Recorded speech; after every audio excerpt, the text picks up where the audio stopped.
You are listening to Radio Long Island City, recorded at our studios near Hell Gate, 9 kilometers north of the Harbor Hill Moraine. And now, the Observatory. The Observatory, Monday the 16th of March, 2026. It is 85 days after the winter solstice. It is 4 days before the spring equinox.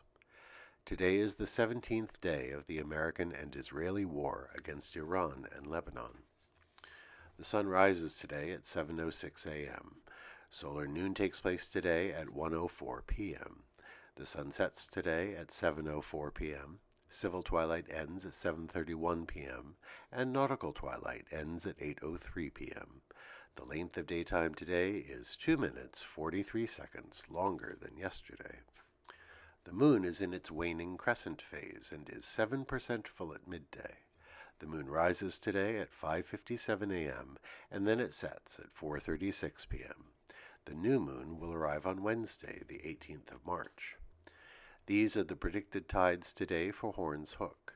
In the wee hours, low tide, 2:42 a.m., 9 centimeters. In the morning, high tide, 9:02 a.m., 1 meter 37. In the afternoon, low tide, 3:12 p.m., 0 centimeters. At night, high tide, 9:31 p.m., 1 meter 37. This is the Monday Reservoir Report for New York City. The Delaware Watershed, Cannonsville, 88% full. Papacton, 87%. Neversink, 86%. Rondout, 93%. The Catskill Watershed, Schoharie, 102%. Ashokan, 89%. The Croton System, 102% full. In our shared realm of plants and animals, robin redbreasts are suddenly very much in evidence, patrolling the lawns of Socrates Sculpture Park.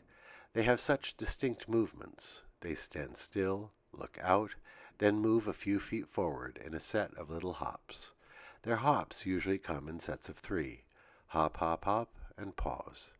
From time to time they spot, who knows how, a tasty morsel, and pull an earthworm from the ground.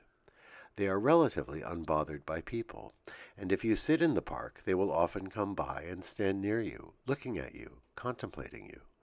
Unlike the sparrows and pigeons, they don't seem to be looking for breadcrumbs. We suspect they are just curious. Commemorations. On this day in 1802, President Thomas Jefferson signed the Military Peace Establishment Act. It established that a Corps of Engineers would be, quote, stationed at West Point in the state of New York and shall constitute a military academy, unquote. On this day in 1867, the British surgeon and scientist Joseph Lister published his findings on antiseptic surgery in the medical journal The Lancet. Lister revolutionized the practice of surgery by championing the sterilization of surgical instruments, operating theaters, and wounds. As an aside, the mouthwash Listerine would be named after Lister by its American inventor, Joseph Lawrence. On this day in 1977, President Jimmy Carter expressed the need for Palestinians to have a homeland of their own. His remarks were made at a town hall in Clinton, Massachusetts.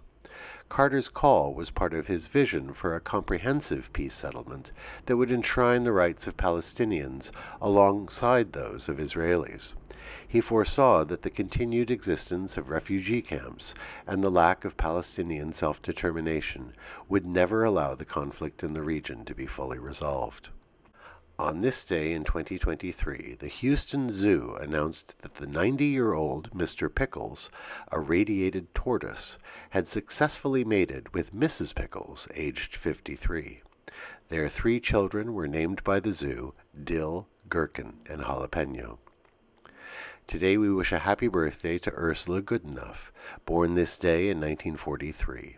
She is a scientist who is a retired professor of biology at Washington University in St. Louis. She is a member of the National Academy of Sciences.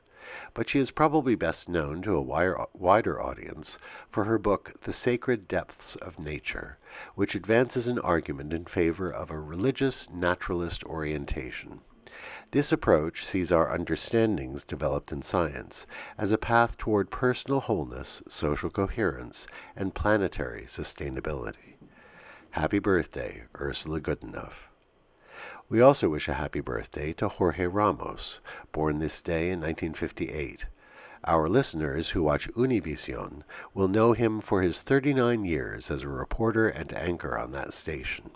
He is probably the most prominent Spanish-language journalist in the United States. Happy birthday, Jorge Ramos. And that is the Observatory, Monday the 16th of March, 2026.